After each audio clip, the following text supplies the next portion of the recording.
اور ان کو کامیابی ملے گی، دنیا میں بھی کامیابی ملے گی اور آخرت میں بھی کامیابی بات ہے۔ اگر آپ خرچ کرنے والے ہوتے ہیں تو آپ کا تذکرہ قرآن میں ہو رہا ہے۔ قرآن میں بہت سے لوگ تو اللہ کے راستے میں خرچ کرتے ہیں لیکن بہت سی باتوں میں وہ پیچھے رہتے ہیں۔ ہمیں یہ بات سمجھنی چاہیے کہ اسلام مذہب صرف ایک چیز کا نام نہیں ہے، صرف نماز کا نام نہیں ہے، صرف خرچ کرنے کا نام نہیں ہے۔ تو خشوع خضوع کیسے ہم حاصل کریں گے جب تک علم نہیں ہوگا، جب قرآن کے ترجمے ہمارے مرنے کے بعد ہمارا نام ان آیتوں کے زمرے میں ہوگا، ان آیتوں میں ہمارا جب نام جھلکنے لگے گا۔ اعوذ باللہ من الشیطان الرجیم، بسم اللہ الرحمن الرحیم، الف لام میم، ذالک الکتاب لا ریب فیہ ہدی للمتقین الذین یؤمنون بالغیب ویقیمون الصلاة ومما رزقناہم ينفقون والذین یؤمنون بما انزل الیک وما انزل من قبلک وبالآخرة هم يوقنون أولئك على هدى من ربهم وأولئك هم المفلحون۔ صدق اللہ العظیم۔ محترم سامعین کرام، ابھی میں نے آپ کے سامنے سورۃ البقرہ کی ابتدائی 5 آیتیں تلاوت کرنے کا شرف حاصل کیا۔ ان 5 آیتوں میں بے شمار باتیں اللہ نے کہی ہیں، بے شمار مضامین ہیں۔ اگر تمام باتوں کا تذکرہ کیا جائے تو بہت طویل گفتگو ہوگی، بلکہ بات ختم ہی نہیں ہوگی۔ میں یہاں پہ خصوصیت کے ساتھ اللہ کے راستے میں خرچ کرنے کے فضائل کے سلسلے میں گفتگو کروں گا، اور اس ضمن میں اور بھی کچھ باتیں آئیں گی۔ تو ترجمہ آپ کے سامنے پیش کرتا ہوں اور مختصر تشریح۔ بسم اللہ الرحمن الرحیم، الف لام میم، الف لام میم، ذالک الکتاب لا ریب فیہ، یہ وہ کتاب ہے جس میں شک و شبے کی کوئی گنجائش ہے ہی نہیں۔ ہدی للمتقین، یہ کتاب ہدایت نامہ ہے ان لوگوں کے لیے جو اللہ سے ڈرتے ہیں۔ ظاہر سی بات ہے کہ جو اللہ سے ڈرتے ہیں اور اللہ کا لحاظ رکھتے ہیں اور ہدایت طلب کرتے ہیں، ہدایت چاہتے ہیں، ہدایت کے بارے میں فکر کرتے ہیں، تو ان لوگوں کے لیے یہ ہدایت نامہ ہے۔ ایک جگہ قرآن شریف میں یہ کہا گیا ہے کہ ہدی للناس، تمام لوگوں کے لیے ہدایت ہے۔ تو یہ کتاب اصل میں تو تمام لوگوں کے لیے ہدایت ہے، لیکن اس کتاب سے وہی لوگ فائدہ اٹھاتے ہیں، وہی لوگ ہدایت حاصل کرتے ہیں جن کے اندر ہدایت کی طلب ہوتی ہے، جو اللہ سے ڈرتے ہیں۔ اور ہم مشاہدہ بھی کرتے ہیں، پوری دنیا میں دیکھتے ہیں کہ اس دنیا میں 2 طرح کے لوگ ہیں، اچھے بھی لوگ ہیں اور برے بھی لوگ ہیں۔ تو جو اچھے لوگ ہیں وہ اللہ سے ڈرنے والے ہوتے ہیں، تو وہ اس کتاب کے ذریعے سے، قرآن مجید کے ذریعے سے ہدایت حاصل کرتے ہیں۔ جو برے لوگ ہوتے ہیں، متکبر ہوتے ہیں، گھمنڈی ہوتے ہیں، وہ لوگ اس کتاب سے دور بھاگتے ہیں۔ حالانکہ یہ کتاب ان لوگوں کے لیے بھی ہدایت نامہ ہے لیکن وہ اس سے دور بھاگتے ہیں۔ جو اچھے لوگ ہوتے ہیں وہ ہدایت حاصل کرتے ہیں۔ تو اچھے لوگوں کی پہچان یہ ہے کہ وہ قرآن مجید سے ہدایت حاصل کرتے ہیں، وہ اللہ سے ڈرتے ہیں۔ تو فرمایا گیا ہے کہ ہدی للمتقین، یہ کتاب ہدایت نامہ ہے متقین کے لیے، اللہ سے ڈرنے والوں کے لیے ہے۔ پھر اس کے بعد یہ کہا جا رہا ہے کہ متقین کون ہوتے ہیں، تو فرمایا گیا ہے الذین یؤمنون بالغیب ویقیمون الصلاة ومما رزقناہم ينفقون، متقین لوگ وہ ہوتے ہیں جو غیب پر ایمان رکھتے ہیں۔ انہوں نے اللہ کو، فرشتوں کو، جنت کو، جہنم کو نہیں دیکھا، لیکن اللہ نے کہہ دیا تو وہ مانتے ہیں، ایمان رکھتے ہیں۔ نبی کریم صلی اللہ علیہ وسلم نے ارشاد فرما دیا تو وہ مانتے ہیں، ایمان رکھتے ہیں۔ وَيُقِيمُونَ الصَّلَاةَ، اور نماز قائم کرتے ہیں، نماز قائم رکھتے ہیں۔ وَمِمَّا رَزَقْنَاهُمْ يُنْفِقُونَ، اور ہم نے انہیں جو کچھ بھی دے رکھا ہے، ہم نے جو کچھ انہیں رزق کے طور پر دے رکھا ہے، اس میں سے وہ اللہ کے راستے میں خرچ کرتے ہیں۔ وَالَّذِينَ يُؤْمِنُونَ بِمَا أُنزِلَ إِلَيْكَ وَمَا أُنزِلَ مِن قَبْلِكَ، اور وہ لوگ اس کتاب پر بھی ایمان رکھتے ہیں، یعنی قرآن مجید پر بھی ایمان رکھتے ہیں جو قرآن مجید آپ پر نازل ہوا۔ اے محمد صلی اللہ علیہ وسلم، جو قرآن مجید آپ پر نازل ہوا ہے، آپ پر یہ کتاب جو اتری ہے اس پر بھی ایمان رکھتے ہیں، وما انزل من قبلک، اور آپ سے پہلے بھی جو کتابیں نازل ہوئی ہیں جیسے توریت، زبور، انجیل اور آسمانی صحیفے، ان پر بھی ایمان رکھتے ہیں، وبالآخرۃ هم یوقنون، اور آخرت پر بھی ایمان رکھتے ہیں، اولئک علی ھدی من ربہم واولئک ھم المفلحون، اور جو لوگ ایسے ہوتے ہیں یعنی اللہ سے ڈرنے والے ہوتے ہیں، غیب پر ایمان رکھنے والے ہوتے ہیں، نماز قائم رکھنے والے ہوتے ہیں، اور اللہ کے راستے میں خرچ کرنے والے ہوتے ہیں، قرآن شریف پر اور آسمانی کتابوں پر ایمان رکھتے ہیں اور آخرت پر ایمان رکھتے ہیں، تو ان کے بارے میں کہا گیا ہے کہ اولئک علی ھدی من ربہم، یہی لوگ اللہ کی طرف سے اس صحیح راستے پر ہے جو اللہ نے انہیں دیا ہے، یعنی اللہ نے جو صحیح راستہ بتا دیا ہے اس صحیح راستے پر ہے، وَأُولَئِكَ هُمُ الْمُفْلِحُونَ، اور یہی لوگ حقیقی کامیابی کو پہنچنے والے ہیں، اس دنیا میں بھی کامیابی حاصل کرنے والے ہیں اور مرنے کے بعد بھی کامیابی حاصل کرنے والے ہیں۔ میرے محترم سامعین کرام، ان آیتوں میں بہت سی باتیں کہی گئی ہیں، ان میں ایک بات کا تذکرہ کیا گیا ہے کہ وَمِمَّا رَزَقْنَاهُمْ يُنْفِقُونَ، کہ اللہ کے راستے میں خرچ کرتے ہیں، یعنی اللہ نے جو کچھ بھی انہیں دے رکھا ہے اس میں سے وہ خرچ کرتے ہیں۔ اور یہاں پہ یہ بات بھی یاد رکھنے کی ہے کہ جو رزق بھی ہمیں حاصل ہے، جو کچھ ہمیں ملتی ہے، جو چیزیں بھی ہمیں ملتی ہیں، یہ سب اللہ کی طرف سے ہیں، اللہ کے علاوہ کوئی بھی دینے والا نہیں، اس لیے کہ اللہ تعالیٰ کہہ رہے ہیں کہ وَمِمَّا رَزَقْنَاهُمْ، یعنی ہم نے جو کچھ انہیں دے رکھا ہے۔ اور اس میں پھر یہ بھی بات یاد رکھنے کی ہے کہ اللہ نے جو کچھ دے رکھا ہے، ہمارے پاس جو کچھ پراپرٹی ہے، جو کچھ مال ہے، مال و دولت جو بھی ہے، یہ سب اللہ کی طرف سے دی ہوئی چیز ہے، تو اس میں سے خرچ کرتے ہیں۔ جو اچھے لوگ ہوتے ہیں وہ خرچ کرتے ہیں، اللہ کے راستے میں خرچ کرتے ہیں۔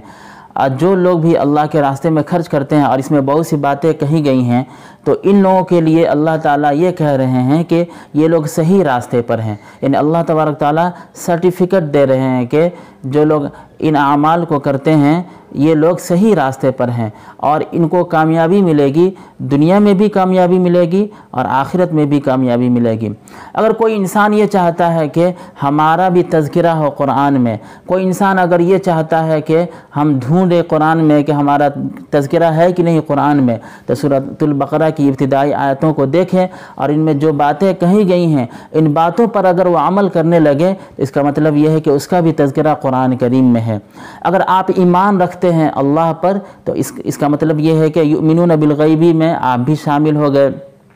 غیب پر ایمان رکھتے ہیں تو اس میں آپ بھی شامل ہو گئے، تو آپ کا تذکرہ اس میں ہو گیا۔ آپ کا نام اگر زید ہے، ابو بکر ہے، عثمان ہے، طلحہ ہے، کچھ بھی آپ کا نام ہے، آپ کا نام یہاں پر نہیں لیا گیا، لیکن اگر آپ ایمان رکھتے ہیں، نماز قائم رکھتے ہیں، نماز قائم کرتے ہیں، اللہ کے راستے میں خرچ کرتے ہیں، اور قرآن شریف پر اور آسمانی کتابوں پر ایمان رکھتے ہیں، آخرت پر ایمان رکھتے ہیں، اس کا مطلب یہ ہے کہ آپ کا بھی تذکرہ قرآن میں ہو رہا ہے۔ تو جس کا بھی تذکرہ قرآن میں ہو جائے کتنی بڑی بات ہے۔ میں خاص طور سے ان لوگوں سے گفتگو کرنا چاہتا ہوں جو لوگ اللہ کے راستے میں خرچ کرتے ہیں، اور ان سے بھی گفتگو کرنا چاہتا ہوں جو ابھی اللہ کے راستے میں خرچ کرنے سے ڈرتے ہیں، بھاگتے ہیں۔ ان سے میں کہنا چاہتا ہوں کہ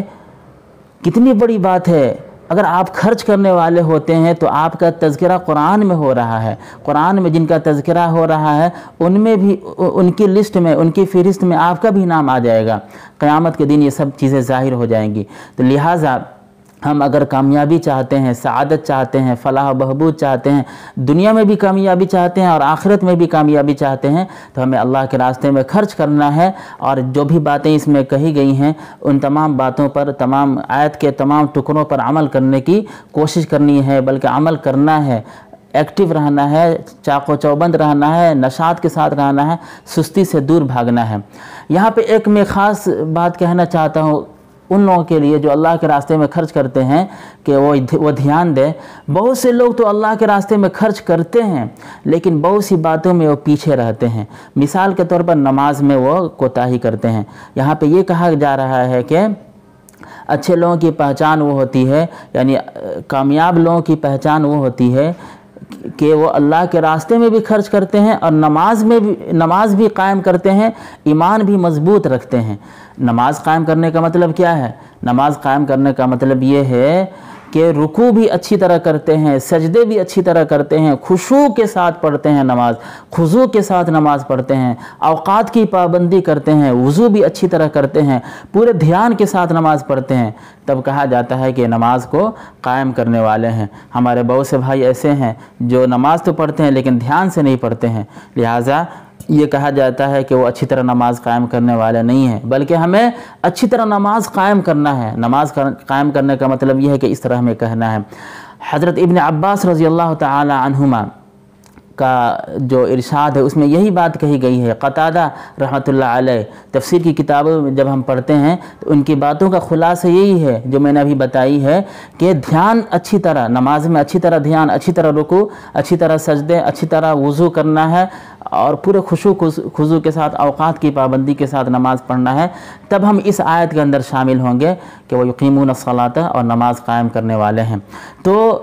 ہمیں یہ بات سمجھنی چاہیے کہ اسلام مذہب صرف ایک چیز کا نام نہیں ہے، صرف نماز کا نام نہیں ہے، صرف خرچ کرنے کا نام نہیں ہے، صرف روزے کا نام نہیں ہے، بلکہ تمام چیزوں کو لے کر چلنے کا نام ہے۔ ہم جسم سے مثال لے سکتے ہیں کہ ہمارا جسم ہے، اگر یہاں پہ تکلیف ہو جائے تو ہم سکون کی زندگی نہیں گزارتے ہیں، اگر سر میں تکلیف ہے تو سکون کی زندگی نہیں گزارتے ہیں، بلکہ ہماری تمنا کیا ہوتی ہے کہ ہمارا پورا باڈی، پورا جسم بیلنس کے ساتھ رہے، یعنی جسم میں کہیں بھی کوئی پرابلم نہ ہو۔ اگر ہم بہت کھانا کھا لیے یہ بھی پرابلم ہے، نہیں کھانا کھائیں یہ بھی پرابلم ہے، تو اس کا سلوشن کیا ہے کہ میڈیم کے ساتھ، بیلنس کے ساتھ کھانا کھائیں۔ تو ہر چیز میں بہتری ضروری ہے۔ اگر ہمارا ایک ہاتھ بہت مضبوط ہو گیا اور ایک ہاتھ بہت کمزور ہے تو ظاہر سی بات ہے یہ بھی پرابلم ہے۔ ایک آنکھ سے تو اچھی طرح دیکھ رہے ہیں، دوسری آنکھ سے اچھی طرح نہیں دیکھ پا رہے ہیں تو یہ بھی پرابلم ہے۔ صحیح چیز کیا ہے کہ ہم دونوں آنکھوں سے دیکھیں، دونوں ہاتھ میں طاقت ہو اور بیلنس کے ساتھ جس ہاتھ میں جتنی ضرورت ہے اتنی ہو۔ تو جب جسم سے ہم دیکھتے ہیں کہ پورا جسم صحیح سالم ہونا چاہیے تو ہمارا مذہب تو اسلام ہے۔ اسلام کا مطلب یہ ہے کہ ہر چیز صحیح ہونی چاہیے، یعنی ہم اللہ کے راستے میں خرچ کرنے والے بھی بنیں اور نماز قائم کرنے والے بھی بنیں اور غیب پر ایمان لانے والے بھی رہیں۔ بے شمار جو باتیں اس میں کہی گئی ہیں اور غور کریں گے تو اور بھی بہت سی باتیں ملیں گی، ان تمام باتوں کو کرنے والے رہیں، تب کیا ہوگا؟ اللہ کی طرف سے ہم یہ سرٹیفکیٹ لینے والے بن جائیں گے کہ اللہ تعالیٰ کہہ رہا ہے کہ یہ لوگ صحیح راستے پر ہیں، یہ لوگ ہدایت کے راستے پر ہیں، اس راستے پر ہے جو راستہ اللہ نے انہیں دیا ہے، اللہ کی طرف سے عطا کردہ راستے پر ہیں، اللہ کی طرف سے صحیح راستے پر ہیں۔ وَأُولَئِكَ هُمُ الْمُفْلِحُونَ، اور انہیں کامیابی ملے گی، صرف دنیا ہی میں نہیں بلکہ آخرت میں بھی کامیابی ملے گی، اور صرف آخرت ہی میں نہیں بلکہ دنیا میں بھی، یعنی دنیا اور آخرت دونوں جگہ کامیابی ملے گی۔ یہاں پہ مفلحون یعنی فلاح کا لفظ استعمال ہوا ہے، اور فلاح کا مطلب یہ ہوتا ہے جب مطلق فلاح کا لفظ استعمال ہوتا ہے تفسیر کی قرآن شریف میں تو تفسیر میں یہ بات ملتی ہے کہ اس کا مطلب یہ ہوتا ہے کہ دنیا میں بھی کامیابی اور آخرت میں بھی کامیابی، دنیا کی زندگی بھی سکون والی زندگی ہوگی، مزیدار زندگی ہوگی، اور مرنے کے بعد کی زندگی بھی مزیدار زندگی ہوگی۔ تو میں یہ کہنا چاہتا ہوں کہ جو لوگ اللہ کے راستے میں خرچ نہیں کہتے ہیں ان لوگوں سے کہ آپ بھی اللہ کے راستے میں خرچ کیجئے، اور صرف خرچ ہی نہیں کرنا ہے بلکہ تمام باتیں کرنی ہیں۔ اور جو لوگ اللہ کے راستے میں خرچ تو کرتے ہیں لیکن فضائل ان کو نہیں معلوم ہے تو ان فضائل کو ذہن میں رکھتے ہوئے خرچ کیجئے کہ ان میں یہ باتیں کہی گئی ہیں، یہ فضیلتیں ہیں، یہ ثواب ہے، ان کو ذہن میں رکھ کر جب خرچ کیجئے گا تو یہ سب فضیلتیں حاصل ہوں گی۔ اور جو لوگ صرف اللہ کے راستے میں خرچ تو کرتے ہیں لیکن دوسری جو چیزیں ان سے غفلت برتتے ہیں، ان سے بھی میں یہ کہنا چاہتا ہوں کہ صرف خرچ ہی نہیں کرنا ہے بلکہ یہاں پہ تو ایک لسٹ ہے کہ اللہ سے ڈرنا بھی ہے، نماز بھی قائم کرنا ہے، تمام کتابوں پر یقین رکھنا ہے اور آخرت پر یقین رکھنا ہے۔ تو یہ سب تمام چیزیں کرنی ہے، صرف ایک چیز کی طرف مائل نہیں ہونا ہے۔ اور یہاں پہ یہ بات بھی یاد رکھیے کہ اگر آپ چاہتے ہیں کہ تمام باتوں پر عمل کریں تو اس کے لیے علم کی ضرورت ہے۔ تو انہی آیتوں میں اگر ہم غور کریں گے تو یہ پتہ چلے گا کہ ہمیں علم بھی حاصل کرنا ہے، بغیر علم میں کہ ہم اللہ کو صحیح طرح پہچان نہیں پائیں گے۔ تو ہمیں درس قرآن میں شریک ہونا ہے، درس حدیث میں شریک ہونا ہے، قرآن شریف اچھی طرح پڑھنا ہے، اللہ کی محبت حاصل کرنی ہے۔ یہ کہا گیا ہے متقین تقوی حاصل کرنے کے لیے تمام چیزوں کی ضرورت پڑتی ہے، تو بغیر علم کے یہ چیز حاصل نہیں ہوگی۔ تقوی حاصل کرنے کے لیے ہمیں اچھی طرح قرآن تلفظ کے ساتھ، صحیح مخارج کے ساتھ قرآن پڑھنا ہے، پڑھانا بھی ہے، قرآن کی تعلیم کو پھیلانا ہے، حدیث کی تعلیم کو پھیلانا بھی ہے، اور جیسے یہ کہا گیا ہے کہ نماز میں خشوع خضوع، تو خشوع خضوع کیسے ہم حاصل کریں گے؟ جب تک علم نہیں ہوگا، جب قرآن کے ترجمے ہمارے ذہن میں نہیں ہوں گے تو حقیقی معنی میں ہم خشوع خضوع اور دھیان نہیں حاصل کر سکتے۔ تو علم بھی حاصل کرنا ہے، یعنی یہ آیتیں ایسی ہیں کہ ان میں ہم غور کرتے رہ جائیں گے پوری زندگی بھر، پھر بھی ان کے معانی ختم نہیں ہوں گے اور ان سے ہم رہنمائی حاصل کرتے چلے جائیں گے۔ تو ابھی جتنی باتیں سمجھ میں آ رہی ہیں ان تمام باتوں پر ہمیں عمل کرنا ہے، بہت حصہ لینا ہے اللہ کے راستے میں خرچ کرنے کے سلسلے میں، یعنی پورے نشاط کے ساتھ اللہ کے راستے میں خوب خرچ کرنا ہے، اور نماز قائم کرنے کی فکر کرنی ہے، اور